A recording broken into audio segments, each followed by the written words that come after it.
SRMPR ஆட்டோடெக்கில் manufacture பண்ணாத வெஹிக்கிளே இல்லை. நம்ம ஸ்பெஷலைஸ் பண்ணுறது எல்லாமே பேசஞ்சர் வெஹிக்கிள் செக்மெண்ட்டு, அது போக வந்து caravan vehicle segment, private and government எல்லாருக்குமே நம்ம சப்ளை பண்ணுறோம். ஸோ நம்மளோட ஃபேக்ட்ரி வந்து கண்டிகையில் இருக்குது. கண்டிகையில் 10 ஏக்கர்ஸ் ஃபேக்ட்ரி. நம்மக்கிட்ட வந்து 200+ டெக்னீஷியன்ஸ் இருக்காங்க, டிசைன் டீம் இருக்காங்க, மேனுஃபேக்சரிங் டீம், இன்ஜினியரிங் டீம், தனித்தனியான டீம்ஸ் இருக்காங்க. ஸோ அந்த ஃபேக்ட்ரியில் தான் நம்ம எல்லாத்தையுமே பண்ணுறோம். அது போக நமக்கு வந்து இன்னொரு யூனிட் வந்து கண்டிகை தாண்டி இன்னொரு யூனிட் ஈக்காடு தாங்கல்ல இருக்குது. ஸோ அங்கே வந்து நம்ம வந்து கேரவன்ஸ் எல்லாத்தையும் வந்து கஸ்டமைஸ்டு கேரவன்ஸ் எல்லாம் அங்கே ஸ்பெசிஃபை பண்ணி அங்கே நம்ம வந்து மேனுஃபேக்சர் பண்ணுறோம்.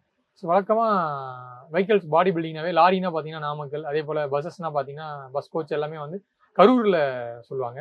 ஆனால் சென்னையில் 10 வருஷத்துக்கு மேலே வந்து நீங்கள் சர்வீஸ் ப்ரொவைட் பண்ணிட்டு இருக்கீங்க. சொல்லுங்கள் சார், சென்னையை பேஸ் பண்ணி இந்த மாதிரியான சர்வீஸ் வந்து எந்த அளவுக்கு? அது அப்படி இல்லை, அந்த பெல்ட்டில் அந்த இண்டஸ்ட்ரி உருவாச்சு, அதனால வந்து அது அங்கே இருக்குது. பட் அது இது எங்கே வேணாலும் பண்ணலாம். இன்ஃபேக்ட் இப்போ ஒரு பெரிய அட்வான்டேஜ் வந்து இந்த ஃப்ளீட் ஆப்ரேட்டர்ஸ் இருக்குது. இப்போ எங்களோட பஸ் பாடி பில்டிங் பண்ணுறவங்களுக்கு நாங்கள் வெஹிக்கிள் ரிப்பேர் மெயின்டெனன்ஸ் சர்வீஸஸும் கொடுக்குறோம். ஸோ அந்த வெஹிக்கிள் ரிப்பேர் மெயின்டெனன்ஸ் சர்வீஸை அவங்க நல்லா பயன்படுத்திக்கலாம். உங்களுக்கே தெரியும், கிளாம்பாக்கம் வந்து சென்னையிலேருந்து பக்கத்தில் இருக்குது.